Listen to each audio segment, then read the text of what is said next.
Is your child just an asshole? Do you make it rain on a regular basis? Only to spend it on your child's expensive taste in bullshit coffee? This is Paradigm.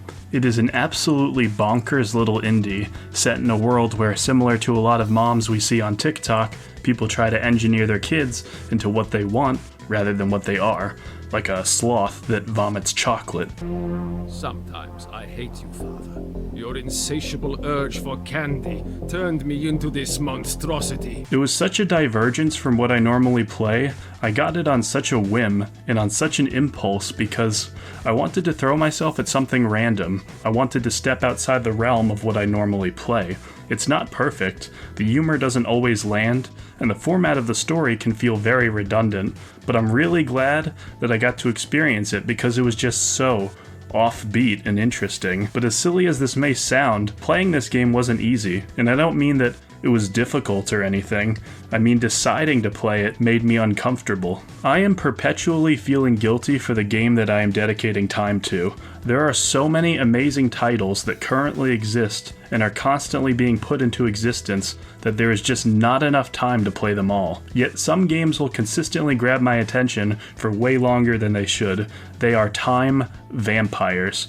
Despite buying The Witcher 3 and Divinity Original Sin 2, I am always losing myself in Nioh 2, Monster Hunter World, or The Binding of Isaac. And I'm definitely not the only one. There comes a point where your brain gives you an ultimatum. You have to decide if it's worth playing the most pleasurable thing right now, or the thing that you should be playing, whether it's something you just bought or a recommend from a friend you've been putting off. And the instant that question becomes part of the equation, it's easy to think, why not the most pleasurable thing? Otherwise, this will just feel like a job. Yet, I think it's very important to break through that initial discomfort because it's so easy to miss out on lots of amazing, obscure games you just nonchalantly picked up for 3 cents on a Steam sale. In the middle of my Souls-like kick, I fell really hard into Omori. Its cute characters, ominous undertones, and turn-based battles were exactly the break I needed from the real-time, action-packed battles of Elden Ring's world. Had I not dug my feet in and decided to pierce through the mold of my routine,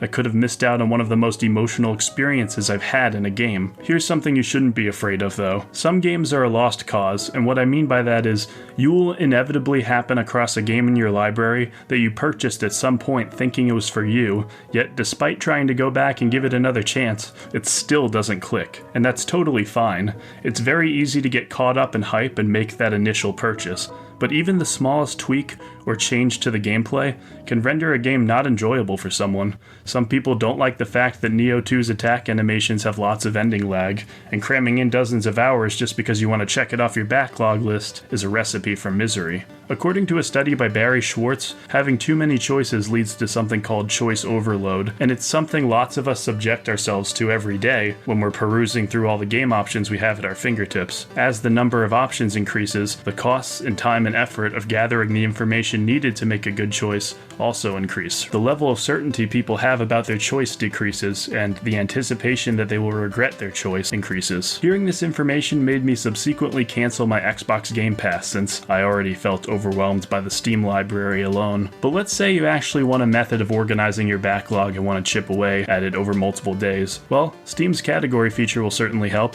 I personally made a section called Get Around to This. If I'm uncertain of what to play, I try to make it something from this list in particular. Of course, this doesn't apply to consoles you might have lying around your house, in which case, crack open Microsoft Word and start organizing. I have a backlog that goes all the way back to Yoshi's New Island on the 3DS of all things. But putting aside my own personal experiences, what is the big takeaway from this video? Well, first of all, I wouldn't perpetually stress about what you're playing like I do, or at least I'd take steps not to do that, because at the end of the day, you're supposed to just be enjoying yourself, whether you enjoy playing through the same game multiple times or not. But if you really want to see more of what's out there, if you want to diversify what you're playing and take in new experiences, you will have to put in a little bit of work to stop your own routine, and a lot of times out of 10, I think it'll be worth it.